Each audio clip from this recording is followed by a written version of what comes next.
Hello, this is the Provoked Prawn, and this is a video to compare the Elgato Wave 3, a premium high-quality gaming mic that I have unboxed recently, and I'll link to that video in the description, with another solid favourite mic of mine from Blue, the Blue Yeti Nano. You can see both mics sitting side by side here. And I'm going to talk to you about the differences between the two. Now, I'm going to start with the Elgato Wave 3. I'm also going to use the microphones for the recording so you can hear the difference, and I'm not going to apply any changes to cancel out noise reduction. I'm going to keep them both at the same level, and I'm going to record the audio with it. So I'm going to start with the Wave 3, and I'm recording the beginning of this video's voiceover with the Wave 3. It's set to 20% gain, and it is not being countered with any noise reduction or anything like that. I'm just going to normalize the levels so they're all the same, but you can see the quality of it.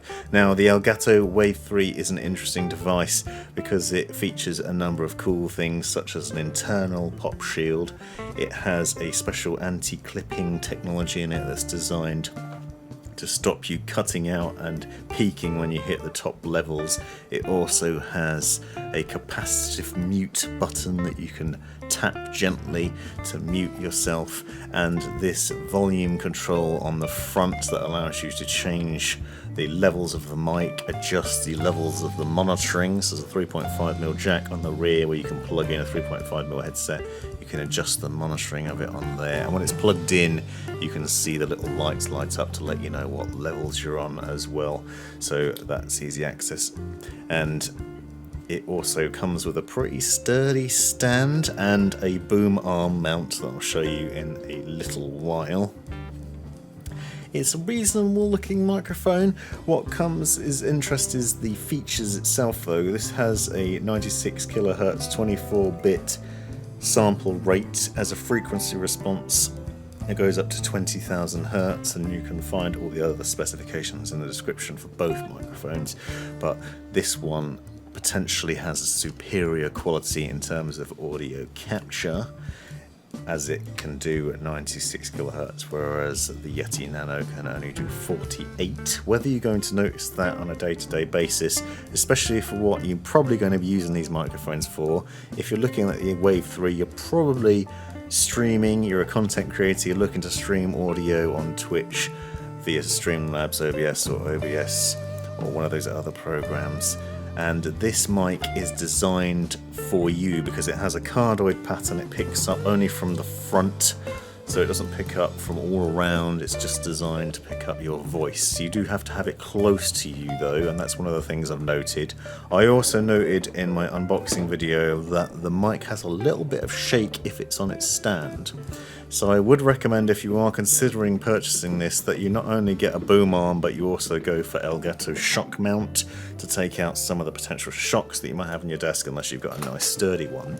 The Yeti Nano, that I'll be covering a bit later on, has a bit more of a sturdy stand to it, and I think probably performs better in that. I also feel like the build quality of the Yeti Nano is a bit more superior. The Wave 3 feels and looks a bit more plasticky and not terribly exciting looking. It's certainly not the snazziest mic I've seen. That crown that goes to the HyperX Quadcast, which is a really nice looking piece of kit, really snazzy, that has a shock mount built into it as standard, and pop filter and other things. Check that video out, I'll link to that as well. You can see that you can remove the Wave 3 from its stand, and then there's an attachment to attach it to a boom arm. It's worth noting that I had a problem with this and attaching it to a shock mount, so I have a Blue compass boom arm and Blue's shock mount system. I couldn't get this microphone to mount up to that. I could get it to mount to the boom arm, and I'll show you that in a minute, and I would recommend getting a boom arm because you need to get this mic as close as possible to your face so you can have the gain set really low and therefore reduce the amount of background noise. I've done a separate video on how to counter the background noise for this microphone, various different ways to tweak the settings, bits of software to use, and enhancements that you can apply to cut out background noise, whether that's fan noise, environmental noise, keyboard noises, other things. Those are worth doing. As standard, if you have this too high a gain, it will pick up far too much background noise. If it's on your desk, it will also pick up keyboard noises and other things. There is, however, an attachment, as I said, in the box that you can screw in to then attach it to a boom arm. Pretty standard affair. The Yeti Nano also has a similar attachment. That too will mount on boom arms and shock mount as well. So all of these mics, as you'd expect, come with standard threads that you can then apply to them to then mount them on boom arms and get them up off your desk, and that's well worth doing too. This microphone has a USB-C connection, which makes it stand apart from the Yeti Nano, which is micro USB. This is newer of the two, so it's not surprising to see USB-C on it, which is nice. And once you get it up on a boom arm, it looks that little bit fancier, and it's easier to get it closer to you as well. And now on to the Yeti Nano. As I said, I'm now going to be using the Yeti Nano to record the audio, so you can compare the audio quality, and I won't be applying any noise reduction. They're both set at the same level and the same distance from my mouth. Now, as you can see, the Yeti Nano is a fantastic little bit of kit. I really like the look and feel of this microphone. It's available in a number of different colours, and it comes with a nice sturdy base and a really good quality design to it. It not only looks great, it feels great too. And I've been using the Yeti Nano for voiceovers for my videos for quite a long time now, and I find that despite testing other mics, I often end up going back to this one simply because it delivers a rich sound experience and it looks fantastic as well. It's a really good looking microphone and gives off a great bit of audio. It is only capable of a 48 kilohertz sample rate, however it does deliver great audio, a really rich sound, and I find that it doesn't pick up a terrible amount of background noise. It also, as I said, is available in loads of different colours, and it's basically a small version of the large Yeti that you can see here, the standard full-size Yeti. And that thing is a great microphone too, but if you want something that's small and compact, doesn't take up too much room on the desk or in your gaming area, then the Yeti Nano is well worth considering. And I feel like the price point of the Yeti Nano and the Wave 3 is roughly similar, and they're about the same size, so you're probably looking for something small, agile and good recording quality.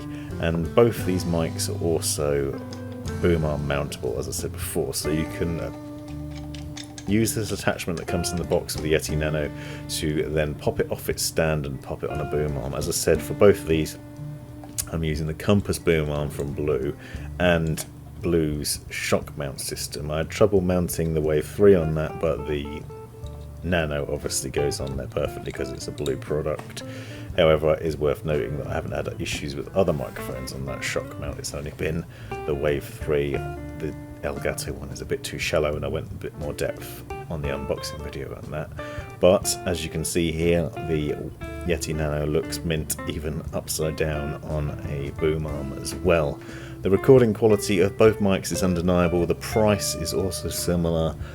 The thing that makes the Wave 3 probably stand out is the software. Check out the unboxing video and the videos I did on the audio and how to get more out of that, and you'll see what you can do with the software. Blue's software for the Yeti Nano is kind of limited because it's basically plug and play, and it just does a good job. Hope you found this video useful. Let me know in the comments if you have any questions. Thanks for watching. This has been the Provoked Prawn. Hope you found this video useful, interesting or hilarious. Be sure to subscribe and check out these other videos, as well as taking a look in the description for links and other information you might find useful. Let me know in the comments if you have any questions or anything you'd like to see extra about this, and have a great life.